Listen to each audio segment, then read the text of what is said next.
নমস্কাৰ বন্ধুসকল, পোনপ্ৰথমতে আপোনালোক সকলোকে স্বাগতম জনাইছোঁ আৰ্টিফিনছলৈ। বন্ধুসকল, বহুতে কয় যে সদায় নতুন আৰু ভাল অভ্যাসবিলাক আমি গঢ়ি তুলিব লাগে, কিন্তু আপুনি কেতিয়াবা ভাবিছেনে যে এই এটা অভ্যাস, এটা ভাল অভ্যাসে আপোনাৰ জীৱনত কেনেকুৱা প্ৰভাৱ পেলাব পাৰে, বা এটা বেয়া অভ্যাসে আপোনাৰ জীৱনটো কেনেদৰে ভিতৰৰ পৰা খোখোলা কৰি নিব পাৰে।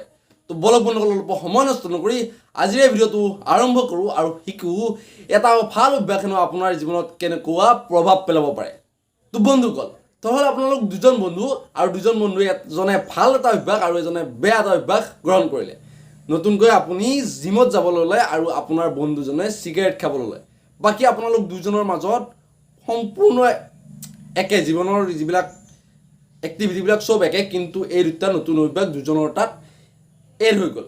আৰু প্ৰথম বছৰতো আপোনালোক দুজনৰ মাজত কোনো পাৰ্থক্য মানুহে দেখা নাপাব, কিন্তু যেতিয়া দ্বিতীয় বছৰ আহিব তেতিয়া আপোনালোক দুজনৰ মাজত অলপ পাৰ্থক্য দেখা পাব যে চিগাৰেট খোৱাজনৰ আৰু আপোনাৰ মাজত।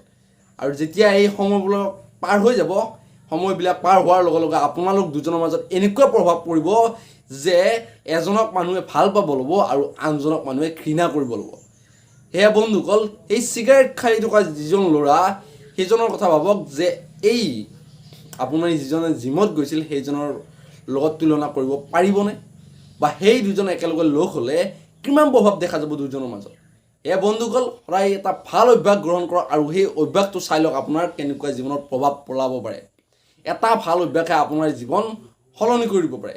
জীৱনৰ গতিপথ এনেকুৱাভাৱে সলনি হৈ যাব যে আপুনি গমেই নাপাব। তো বন্ধুসকল, আজিলৈ লৈছোঁ বিদায়। যদি আপুনি ভিডিঅ'টো চাই ভাল পাইছে তেনেহ'লে লাইক, কমেণ্ট আৰু শ্বেয়াৰ কৰাৰ লগতে চেনেলটো ছাবস্ক্ৰাইব কৰি কাষতে থকা বেল আইকনটো বজাই দিয়ক যাতে মোৰ প্ৰত্যেকটো ভিডিঅ'ই চাব পাৰে। তো বন্ধুসকল, আজিলৈ লৈছোঁ বিদায়। জয় আই অসম।